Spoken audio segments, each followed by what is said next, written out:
सर्वेभ्य नमो नमः। आज हम संस्कृत व्याकरण में द्वंद्व समास पढ़ेंगे। द्वंद्व समास में भी इतरेतर द्वंद्व समास। इस समास में सभी पदों का महत्व होता है। इसमें विग्रह करते समय प्रत्येक शब्द के बाद च का प्रयोग करते हैं। ठीक है, मतलब जब हम समास का विग्रह करेंगे तो हर शब्द के बाद च लग जाएगा। समस्त पद के अंत में शब्द संख्या के अनुसार वचन होता है और अंतिम पद के अनुसार समस्त पद का लिंग होता है। उदाहरण से समझिए। उदाहरण, रामः च लक्ष्मण। देखिए जैसे है रामः च लक्ष्मणः च। ठीक है, तो इसमें देखिए कितने पद हैं, एक राम है, एक लक्ष्मण है। ठीक है, तो अब इसमें हमने पढ़ा था समस्त पद के अंत में शब्द संख्या के अनुसार वचन होता है। शब्द संख्या के अनुसार वचन, जैसे कि एक हो गया राम, एक हो गया लक्ष्मण, यानी ये कौन सा वचन हो गया, दो लोग हो गए, यानी द्विवचन हो गया ना। तो हमें वचन पता लग गया कि द्विवचन हमें लगाना है समस्त पद के अंत में।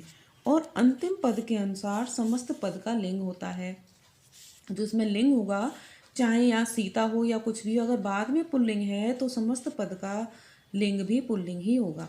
अब इसमें राम भी पुल्लिंग है और लक्ष्मण भी पुल्लिंग है। ठीक है, तो हम जब समस्त पद बनाएंगे, जैसे समस्त पद में बाद में लक्ष्मण है, लक्ष्मण आएगा, तो इसमें हम द्विवचन लगाएंगे।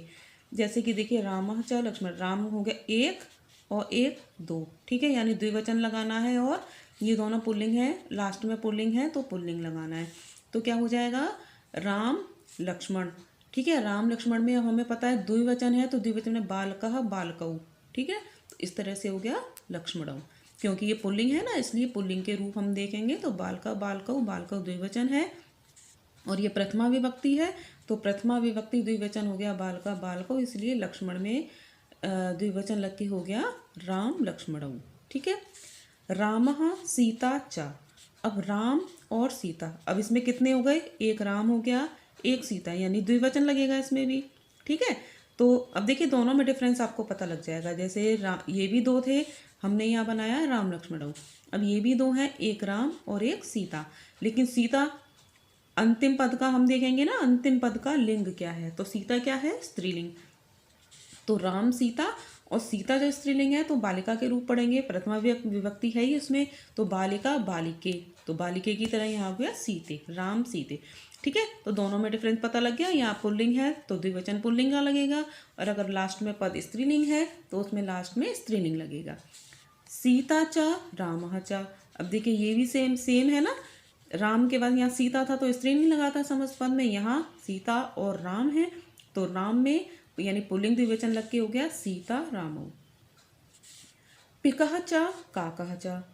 अब ये कितने हैं, एक कोयल है, एक पिका है और एक काका है, यानी द्विवचन हमें लगाना है। ठीक है, तो द्विवचन किससे लगाएंगे, काका है, यानी पुल्लिंग है, पुल्लिंग का द्विवचन लग के हो जाएगा पिक काकौ। ठीक है, अब जब हम समस्त पद बनाते हैं तो ये विसर्ग वगैरह हट जाते हैं, इसका मूल शब्द हम लेते हैं। जब समस्त पद बनाएंगे तो पहले वाले पदों का, केवल पहले वाले पदों का हम मूल शब्द लेते हैं और बाद वालों की पद के अनुसार वचन लगाते हैं। माता च पिता च, तो इसमें माता और पिता, ये भी एक और एक, यानी दो लोग हो गए, द्विवचन हो गया। तो देखिए इसमें माता च पिता च, तो माता और पितरऊ आ गया। ठीक है, लेकिन इसका एक जो समस्त पद है वो पितरऊ ही बनता है। अगर मान लीजिए पितरऊ आता है, उसका हमें समास विग्रह करना है, तो हम क्या लिखेंगे, माता च पिता च। पिता च नहीं लिखेंगे कि पिता और पिता।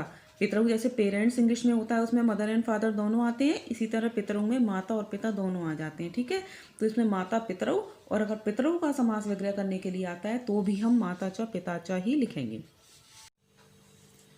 जाया च पति च। जाया मतलब पत्नी और पति, तो एक हो गया जाया यानी पत्नी और एक हो गया पति, तो द्विवचन हो गया।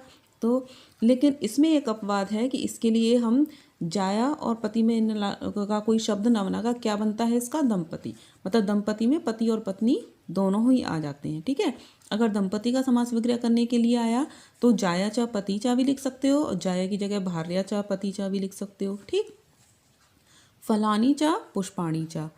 फलानी, अब ये कौन सा वचन हो गया? बहुवचन हो गया। फलम फले फलानी, और पुष्पाणि भी बहुवचन है।